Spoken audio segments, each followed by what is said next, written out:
Bueno, muy bien. Órganos. Estábamos en la sección del análisis de la copropiedad con los órganos. Bien. Ahora toca el órgano de administración.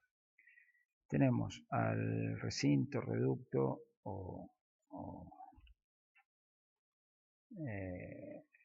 espacio físico donde se desarrolla la actividad de un consorcio y se denomina edificación. Edificación en altos, edificación socavada, subterránea o edificación en un solo plano de una sola planta. Lo mismo es todos desde 2 unidades funcionales a 10.000 o a las que fueran, número infinito, siguen el mismo régimen cuando son diferentes inmuebles en un mismo fondo perteneciente a diferentes propietarios. Entonces tenemos inmueble y tenemos propietarios. Bien, este sistema de comunidad exige a estos copropietarios dejar de ser condóminos para pasar a ser copropietarios, y en ese sentido lo que hacen es delegar inmediatamente e instantáneamente a partir de ingresar al sistema sus voluntades de ejecutar, decidir, hacer, deshacer sobre su inmueble y sobre el conjunto al cual le está adherido físicamente su inmueble o resulta o deviene interdependiente su inmueble, aunque físicamente esté desadherido, jurídicamente lo está.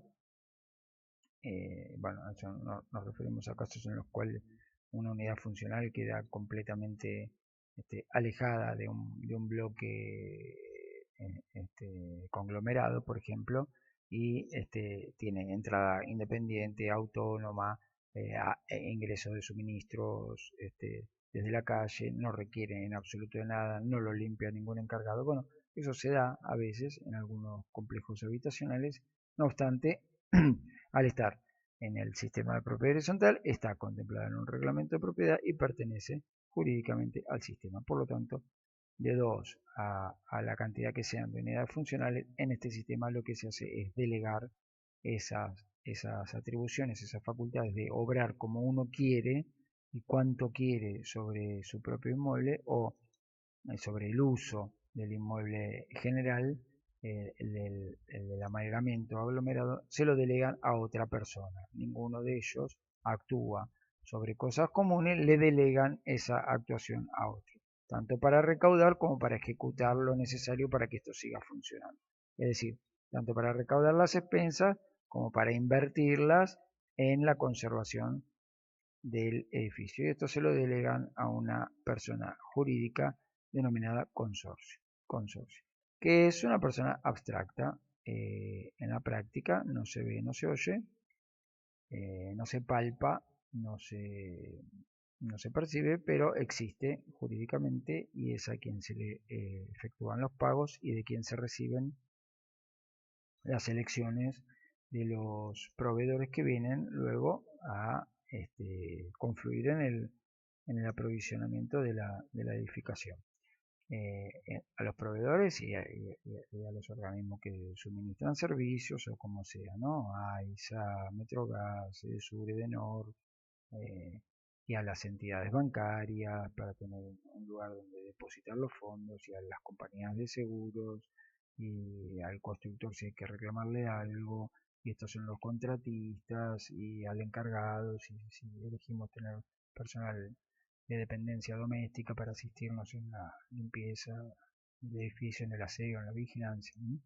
Entonces, ahí es donde va invertido todo el dinero. Este pasaje de recaudación e inversión del dinero lo hacen las manos, que recaudan el dinero, llevan la valija y firman contratos o firman recibos o firman compromisos o deslindan responsabilidades o extinguen obligaciones a través de la firma. Bueno, este es un órgano, el órgano manos. El órgano manos es la administración.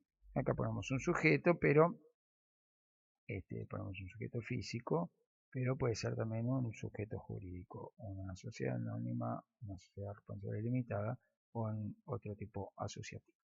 Luego están los otros órganos, los ojos que vigilan y son el consejo, que a su vez de ser ojos, también con su reflexión la llevan al cerebro para que le dicte la mejor determinación a la boca, que es la que opina, la que habla, la que decide, y es la asamblea, ¿verdad? Bien, esto es un poco un juego para minimizar la tragedia de todo esto, con esta figura significativa o representativa, simulativa de un consorcio, de la persona jurídica. Pero realmente los órganos tienden a funcionar de esta manera. El órgano de la administración es un órgano, como los otros, necesario e importante, porque es de actividad permanente. La asamblea pocas veces al año se reúne la sesión y menos cada vez, y el consejo a veces está y a veces no, porque puede funcionar sin consejo o puede funcionar con un consejo desnutrido de capacidades para mejor asesorar, o intermitente que se presenta, que se diluye, que renuncia, que se van, que no pueden. Pero la administración sí recauda permanentemente y se compromete permanentemente, y además tiene la significancia de estar legislada, muy legislada específicamente por las leyes, porque este sujeto llamado administrador tiene un régimen, una rectoría legal importante. Está dada por el Código Civil y Comercial de la Nación, que es la norma superior en todo este sistema, con obligaciones específicas en el artículo 2067 y además con obligaciones y deberes complementarios con carácter de exigibilidad en el vínculo del mandato, porque la misma ley en el 2065 nos dice que es un mandatario. Y en el 2067, inciso M, también está diciendo que es un mandatario. Entonces tenemos que ir a las normativas del mandato, 1319 en adelante, hasta el 1334 del Código Civil y Comercial de la Nación. Y a su vez, como es un mandatario y tiene la obligación principal de rendir cuentas, también la forma de cancelación de pago de obligaciones específicamente contemplada como rendición de cuenta en el código, 858 y siguientes hasta el 863, si no me equivoco, cómo se rinden cuentas. Entonces, como verán, está muy legislado. Esto en cuanto a la legalidad, que es la que nos interesa a nosotros, el orbe interno de confluencia de intereses consorciales. Luego está, además, como profesional habilitado por el Estado y cumplirá su normativa frente al gobierno de la Ciudad de Buenos Aires o a la gobernación correspondiente de la localidad donde se encuentre el sitio, con la normativa legal local. Entonces, una legalidad local que le puede llegar a estipular ciertos requisitos y ciertas faltas o infracciones, pero una relación con el Estado en la cual nada tienen que ver los demás, salvo que eventualmente le hagan una denuncia para ayudar al Estado a regular o a regularizar, pero acá concluye y acaba todo el interés que pueden tener los denunciantes con sociedad, porque la cuestión es estatal. Esto ya ustedes lo saben, acá nos estamos refiriendo a la ley 941 del Gobierno de la Ciudad, a la ley 14701 de la provincia de Buenos Aires y a las otras provincias que tienen leyes específicas en este sentido para habilitar una actividad comercial regida o regulada por el Estado. Bueno, este órgano, a lo que a nosotros nos interesa es la actuación interna, cómo se desarrolla o desempeña como administrador con sus obligaciones específicas o mejor dicho, como mandatario genérico con especificaciones de mandatario para esta actividad específica. Y con la obligación principal, la contraprestación de rendir cuentas. ¿Contra qué? Rinde cuentas contra cobro de honorarios. Entonces, ¿Cómo llega este sujeto a ser las manos del consorcio? Por asamblea. Un acta de asamblea lo designa como tal. Este acta de asamblea puede estar en el libro rubricado o puede ser a veces en un acta móvil que luego se glosa al libro. Cuando no se cuenta con el libro, nada impide que el consorcio tome resoluciones dinámicas, sea que tenga o no el instrumento adecuado, luego lo acomoda. La idea es la del funcionamiento y que pueda tener un representante legal designado en acta, es decir, designado por los copropietarios, y aunque sea no por todos, no importa, bueno, algunos estarán en desacuerdo con que sea esto, puede haber ganado la votación por un voto. Si son 40, puede tener 21 que lo quieren y 19 que no, pero listo, esto es democrático y la mayoría vencen, entonces será el administrador. Pero será el administrador de todos. Esto es lo mismo que en un país. Es como la figura del presidente, que no casualmente también es un mandatario. Y la asamblea es legislativa, como que existe un congreso que da órdenes y el ejecutivo ejecuta. Suele pasar que le damos demasiada preponderancia al órgano ejecutivo, entonces creemos que es no solo quien ejecuta, sino también quien decide. Realmente la idea de la ley no es que el administrador ni piense, ni delibere, ni reflexione, sino tan solo que ejecute, pero para ello debe recibir órdenes. Y si las asambleas no se convocan para dar órdenes o para ajustar órdenes o para aplicar normativas del código, normativas de las leyes locales o normativas del reglamento, normativas de actas anteriores, si estos no se convocan, no se reúnen y se mantienen en silencio, pues bueno, entonces le estarán dando a las manos el espacio para hacer lo que a la mano le parezca, sin una voz que las controle. Y a su vez, si no tenemos ojos fiscalizadores, pues las manos entonces hacen y deshacen ya lo que les parece. Pero el sistema está preparado para que todo sea equilibrado y haya una autorregulación, un autoequilibrio, o composición o ecualización de actividades para que puedan realmente funcionar dinámicamente bien. Bien, entonces el administrador es el representante del consorcio. Eso quiere decir que con su firma compromete al nombre, a la identidad, a las cuentas de este señor consorcio. Y esto quiere decir que al comprometerlo al consorcio, en realidad, en última instancia, están condicionando o comprometiendo a toda la membresía, porque la membresía en definitiva se compone en esta figura, es decir, todos se encuentran acá y este se encuentra representado por este. Entonces, cada vez que firma por el consorcio, compromete en definitiva a esto. Compromete primero el patrimonio del consorcio y subsidiariamente el patrimonio de cada uno de ellos, que responde con sus unidades funcionales, es decir, con el valor económico de su unidad, que puede ser un departamento, una cochera, una baulera, lo que fuera. Bien, entonces, el administrador tiene como funciones principales recaudar y gastar. Y para eso, al final, rinde cuentas. Sobre la rendición de cuentas vamos a hacer después un plano específico, pero acá lo importante es, más que nada, significar cuáles son las tareas del administrador. Las tareas del administrador están en las generales del mandatario, que son para todo tipo de mandatario, de toda actividad, y las específicas del mandatario para esta actividad en el 2067, desde el inciso A al inciso M, son muchas, entre ellas las de hacer cumplir la normativa local sobre la edificación, y si no la puede hacer cumplir él, porque claro, el dinero no es de él y las órdenes no son de él, lo que tiene que hacer es informarle a la asamblea que existe esta normativa y que se debe cumplir. Ahora, si la asamblea decide no cumplirla o postergar para cumplirla, y bueno, el administrador solamente tendrá que dejar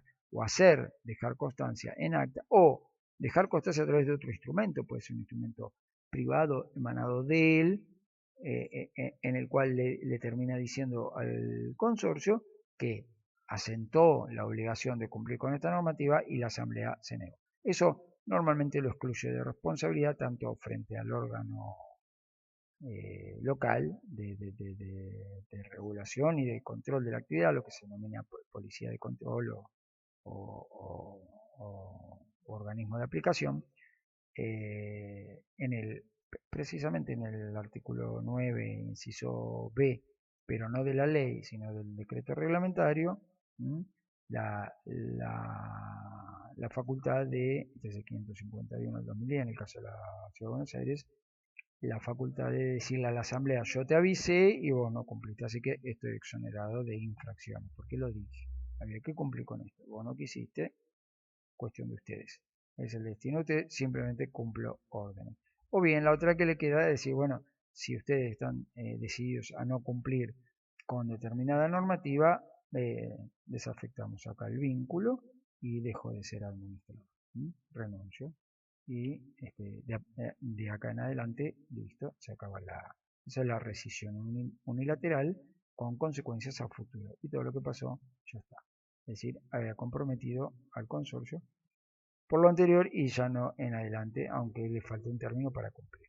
Cuando hablamos de término, por supuesto que nos referimos a la designación por cuánto término se hace. A veces los reglamentos establecen un término preciso y dirán, por ejemplo, bueno, el administrador es designado por el plazo bianual, trienal o quinquenal, bueno, 3, 5 años, 10 años, qué sé yo, puede decir de todo.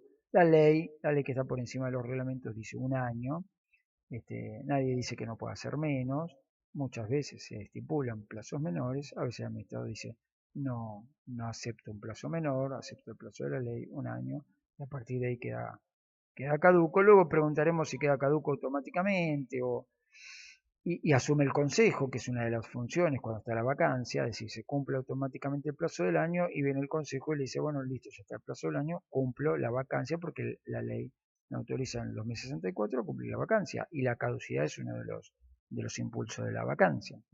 Bueno, y llamar a asamblea para nombrar uno nuevo o para renombrar al mismo, porque no existe la prescripción, por supuesto, entonces el mismo que estaba, por más que haya hecho mal todo, haya sido desaprobada sus cuentas o haya renunciado o haya sido o haya caído en caducidad del plazo legal, cuando viene la asamblea puede ser renombrado, siempre y cuando tenga las mayorías necesarias para ser designado como administrador.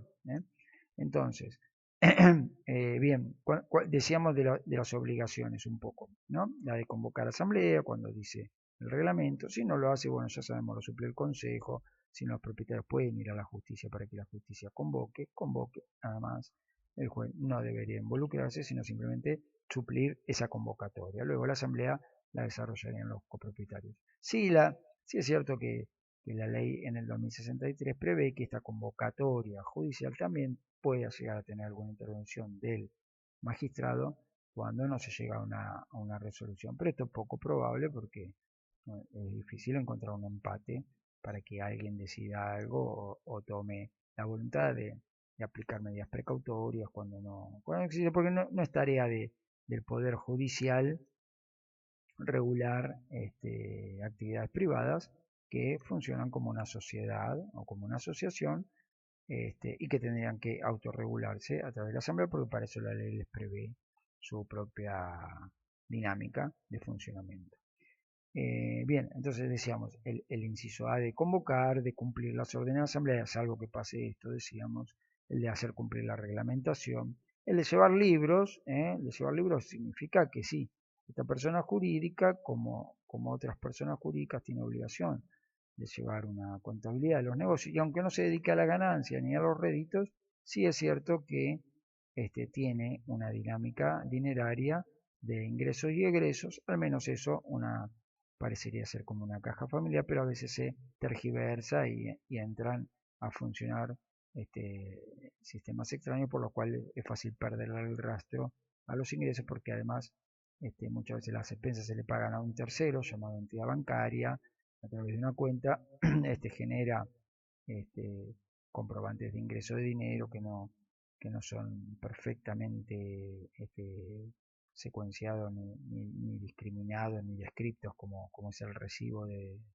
pago de expensas, y hace conciliaciones bancarias en determinado momento y hace remesas de su actividad y descuenta por débitos y créditos bancarios, por movimientos bancarios y por conservación de una cuenta. Y a veces también libra, ya no se hace tanto, pero se libraban cheques que después no eran cobrados o eran endosados y luego parcialmente ejecutados por uno o por otro. Entonces sus cheques terminaban yendo por un camino a veces indescifrable para saber si habían sido realmente cobrados o no, o habían generado una deuda para el consorcio y en definitiva no habían cancelado la expensa que tenían que cancelar, o a veces se hacen previsiones, y ahí cuando entramos con las previsiones en las liquidaciones de expensas, que es donde este señor administrador informa lo que está haciendo con el dinero, cómo le ingresa y cómo lo gasta, lo hace a través de liquidaciones mensuales normalmente, que son informativas, no son vinculantes, no son vinculantes. Esto es importante. ¿Por qué? Porque esa información que da en una liquidación de expensas no lo compromete. No quiere decir que si acá tenía 1.000.000 de pesos de saldo positivo, mañana le ponga un negativo acá adelante y dice, no, me equivoqué, en realidad menos. Bueno, listo, no lo había comprometido anterior, es simplemente informativo. Esto no lo compromete. En cambio, sí lo compromete la rendición de cuentas periódica. Eso sí, y va firmado porque esa sí es su obligación frente al mandante. Acá hay un contrato de mandato, como dijimos. Y además específico para la materia con su regulación. La rendición de cuentas sí compromete. Lo que dice que ingresó acá, le ingresó al consorcio y él lo maniobró. Lo que dice que salió de acá, tiene que demostrar con comprobantes cómo salió. ¿Por qué no lo demuestra siempre poniéndolo acá? Lo demuestra con la documentación de respaldo, que es la que se analiza en una rendición de cuentas. Entonces, si existe y la suma de todo esto da lo que dice que da, está perfecto y están bien las cuentas. O a lo mejor están bien las cuentas y está mal la gestión porque hizo gastar varias veces en lo mismo, pero pagó lo que tenía que pagar, pero la gestión fue mala. Pero las liquidaciones son otra cosa. Las liquidaciones son informativas, no son definitorias. ¿De acuerdo? Información, la información puede ser equivocada y se rehace, se recompone y se restablece como corresponde o no, pero lo importante es la rendición de cuentas periódica. Si el administrador se está yendo, será la rendición de cuentas final, si no, será periódica y continuará en el cargo. Nos referíamos a las liquidaciones recién y decíamos, las sumas y los compromisos son reflejados en las liquidaciones a donde aparecen los gastos, sobre todo los gastos. Los ingresos no llevan un gran problema. Las liquidaciones que ustedes saben están partidas en dos: arriba los gastos y abajo los ingresos. Los ingresos son las denominadas cuentas particulares de cada unidad, lo que va pagando y lo que falta pagar. Esto es fácil comprobarlo porque si uno ve una deuda, se acerca a la unidad donde figura la deuda y le pregunta si no tiene el recibo cancelatorio de las expensas esas, es porque realmente lo debe. Ahora, si tiene el recibo cancelatorio expedido por la administración donde dice que pagó esas expensas, pues la información acá estará mal y tendremos que restarle a la deuda de esta unidad lo que pagó, porque ya dejó de ser una deuda dejó de ser un crédito a favor del consorcio y una deuda de la unidad, y se habrá transformado en un ingreso del consorcio que el administrador luego tendrá que rendir como lo gasta. Bueno, esto lo de los ingresos es fácil y los gastos es un poco más difícil porque acá hay gastos devengados y gastos realmente pagados, es decir, gastos devengados que todavía no se pagaron, gastos pagados, gastos en transición, gastos parciales, y el problema es cuando surgen previsiones, porque las previsiones son algo que se va a gastar pero que todavía no es exigible, es decir, que no se devengó, pero que se presupone o se previene que vaya a acontecer y se forman fondos especiales para esta previsión y luego es muy difícil seguirla al rastro, ¿de acuerdo? A veces son intencionales de parte de la administración y a veces no, porque las asambleas no hablan y dejan que todas estas cuestiones ocurran y ya se mezcla un poco más el panorama y es difícil seguirle la tarea a la administración. Por eso decíamos lo de los libros. Los libros de contabilidad, es el libro de administración. El libro de administración debería funcionar como un libro diario de ingresos y egresos, como el de cualquier empresa, en donde se asientan los negocios jurídicos, los haberes y los deberes, es decir, lo que se debe, los activos disponibles, los indisponibles, los exigibles, los gastos devengados, los gastos pagados, los que están en transición, los que están por justificarse y ya se hicieron, los que faltan los comprobantes, los que tienen comprobantes diferenciales, que no tienen facturación impositiva legal, sino que tienen tiquetería o comprobantes de remitos, pero que realmente se justifican. Bueno, todo ese dilema de cómo comprobar la plata que sale, que es la tarea fundamental de este señor administrador. Luego la de recibir reclamos, por supuesto, de compromisos del consorcio o deberes del consorcio, por ejemplo, la de reparar una unidad. Recibe la requisitoria, el reclamo del interesado y luego lo transmite a la asamblea o no, o toma la determinación, o lo transmite al consejo, se apoya en sugerencia del consejo y si tiene, pero siempre tiene la aptitud, aunque no tenga la orden, siempre tiene. Luego debemos ver si está fuera de competencia, si lo que hizo no correspondía, es decir, compró el administrador una antena parabólica para receptar los partidos de rugby de Australia. Bueno, no era el interés de los propietarios. Vaya a saber por qué lo hizo, pero estaba aparentemente fuera de competencia de las dos tareas fundamentales del sujeto a quien representa. Él representa al consorcio y el consorcio está destinado a conservar la edificación y una antena no pareciera que fuera para conservar y a regular la conducta y una antena pareciera que no se dedica a eso. Entonces deberemos analizar y luego en la rendición de cuentas exigir o no y desaprobarlas o desafectarlo, revocarle el mandato, elegir otro y luego cuestionarle o no si lo que hizo estaba fuera de competencia o lo que hizo fue sobrevaluado y estaba dentro de su competencia, es decir, conservación pero sobrevaluado, o si lo hizo solo muchas veces, no exige las garantías necesarias, sí, tuvo una mala gestión, en definitiva. ¿No? Y para eso ayudan mucho los libros, para saber qué se registró. Ahora, en el libro de administración, si lo que se hace es lo habitual de pegar la liquidación de expensa, bueno, poco vamos a poder utilizar el libro, porque lo mismo da tener la información que luego se modifica por otro. Entonces, no es la idea. Pero a los fines de sus relaciones con terceros, este libro sí es importante porque lo compromete el consorcio, se toma como presunción de las actividades. Y si no hay ninguna, la presunción corre en contra del consorcio cuando hay un litigio con terceros. Entonces se estará lo que dice el tercero si el consorcio no tiene asientos registrales. Para eso existe el libro de administración, como un libro diario. Bien, libros. El libro de copropietarios, para sentar quiénes son los titulares, que la función es para saber quiénes tienen que venir a asamblea, es decir, quiénes tienen el derecho de reclamar por la unidad y de participar en la asamblea. El libro de copropietarios que se conjuga o se complementa con el libro de registro de firmas para saber si otorgaron carta poderes a otros y se verifica que sea la firma de ese copropietario que está en el libro y que está en el registro de firma dándole una carta poder para que otro propietario venga a la asamblea. Bueno, libros. Luego la de llevar adelante también la registración y el cumplimiento de las cargas sociales cuando se tiene un empleado, cuando se tiene una relación de dependencia con quien limpia, asea y vigila el edificio, normalmente denominado encargado, ayudante, suplente, coronalizado y todas las variantes de esta actividad doméstica de ayudar a la conservación del edificio.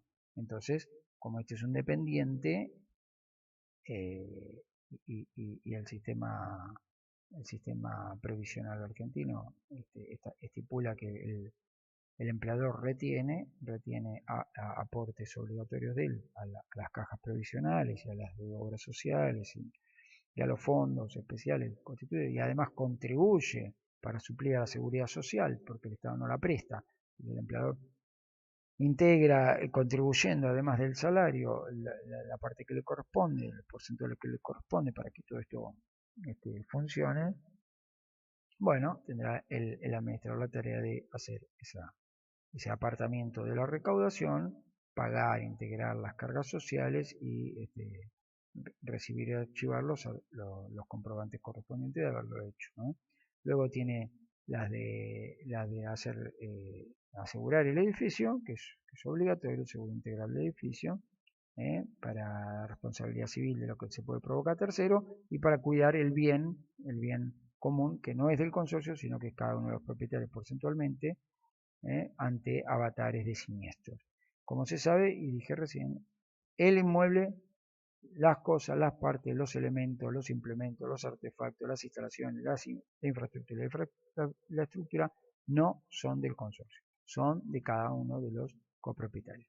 Este propietario tiene el 2,5% de la cabina del ascensor, de las poleas, de los cables, de la terraza, de la cerámica, del subsuelo, de las partes comunes de la unidad 1, de las partes comunes de la unidad 10, de la parte común de la terraza, de la parte común de la portería, y todo. Es de él, ¿de acuerdo?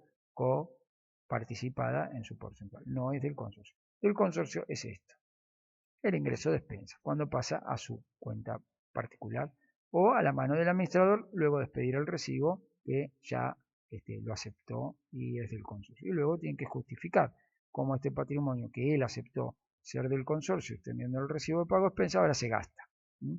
Esa es la tarea principal quizá. Bueno, decíamos seguros, cumplir con las normativas laborales y con todas las otras legislaciones superiores, entregar la documentación si se va correspondientemente, representar al consorcio en juicios o en actividades administrativas, a noticiar a los copropietarios cuando hay ingresos extraordinarios del consorcio o poco habituales, mejor dicho, como son si se hiciera un juicio de medianería contra el de al lado y se gana y se recibe dinero para recuperar la inversión que se tuvo en ese cerramiento urbano obligatorio o en el apoyo del otro sobre una medianera exclusiva o privada. Bueno, el ingreso, informarlo, que es parte de la información y más allá de ser una obligación, luego cae acá en información y nunca se sabe si es determinante o no, salvo que esté en la rendición final. Pero bueno, entre las obligaciones que la ley le pone específicamente está la de informar esos ingresos y también la de informar cuando el consorcio está implicado en cuestiones administrativas o judiciales que influyen o tienen incidencia sobre la comunidad. Por ejemplo, si una inspección del gobierno, una multa o un acta de infracción a cumplir, una reglamentación o, por ejemplo, cuando es demandado por el consorcio al lado por un lindero o cuando es demandado por un copropietario, o cuando ingresa en algún otro tipo de reclamo, aun cuando no sea un juicio, puede ser un reclamo por mediación, por ejemplo, incluso deberíamos saber si un reclamo por intimación de una carta de documento llega a conformar una de las obligaciones. Está bueno, todo lo mejor es hacer, todo lo que sea informativo hace al deber del administrador y mejora la situación del administrador. Y luego la cuestión de saber si confluye o no, más allá de convocar a la asamblea, si él debe ir o no a las asambleas. Bueno, la ley prevé que son órganos diferentes, la voz habla sin las manos, la mano llaman a confluirse, a todos los que forman la voz. Pero si la mano no llaman, hay otra forma. Puede llamar el consejo, puede llamar un juez y pueden llamar los copropietarios autoconvocándose también, 2/3 de los copropietarios sin las manos. Entonces, la idea es que este órgano de las manos no esté en el órgano de asamblea. No hace falta que la asamblea se inicien cuando llega el administrador, hagan y deshagan lo que dice el administrador, ordene el administrador, diga usted participa usted. No, toda esa tarea no es del administrador, esa es de la asamblea. Si no, pierden la soberanía los copropietarios en la asamblea. ¿Para qué son autogobernantes de su destino? No lo serían entonces. Bueno, el órgano asambleario funciona solo. Lo que sería correcto es que los copropietarios le digan al administrador llame a asamblea y el copropietario tal pasa a buscar el libro por la administración 2 horas antes y se lo va a devolver 2 horas después de cerrar la asamblea o al otro día, no importa, con las mandas que usted tiene que cumplir. Entonces los copropietarios en el instrumento que éste tiene por ser depositario transitorio de la documentación del consorcio, les da el libro que es el instrumento preciso y los copropietarios celebran la asamblea sin la participación del administrador. Y aun cuando los reglamentos digan que el administrador funciona como presidente, eso no exige nada. Los propietarios dicen, bueno, acá en la asamblea se cambia el presidente, el administrador no está, así que el presidente va a ser el señor de mayor edad, punto. No tiene perjuicio a nadie. Además, el administrador como órgano diferente, por supuesto, no puede impugnar ni anular asambleas, eso solo pueden hacer los copropietarios. Así que la idea es que el administrador no esté en las asambleas, que los copropietarios sean libres de celebrarlas, sepan celebrarlas, anoten, sepan escribir, sepan dialogar y sepan votar y resolver con las mayorías. Bueno, como todo esto no se da normalmente, lo que suele funcionar todavía 70 o casi 80 años después de existir el sistema, es que los administradores digitan todo lo que sucede en una asamblea. Bueno, es un órgano invadiendo a otro, son las manos tapando la boca y si así se pretende funcionar, así estamos. Mejor sería que los copropietarios conozcan sus funciones y sepan cómo hacerlas y dar órdenes correspondientes y el administrador ejecutarlo y luego la obligación principal de rendir cuenta, la cual vamos a trabajar en otra ocasión. Hasta acá un poco básicamente el órgano de administración. Luego veremos, por supuesto, cuando este se desafecta el órgano de ex administración, que tiene una implicancia bastante específica de cómo trasladar y transmitir esa secuencia del traspaso. Sí, algo que cabe decir o determinar es el vínculo de mandato que se contrae automáticamente cuando es designado y normalmente si decimos que en la asamblea no participa el administrador, él no está cuando lo designan. Entonces, ¿cómo sabemos si el administrador es designado con la negociación y con las conveniencias que él le quiso fijar al consorcio como contraprestación a sus tareas? Bueno, entonces tendremos su currícula o su legajo particular o su carpeta de presentación que habrá dejado con sus condiciones.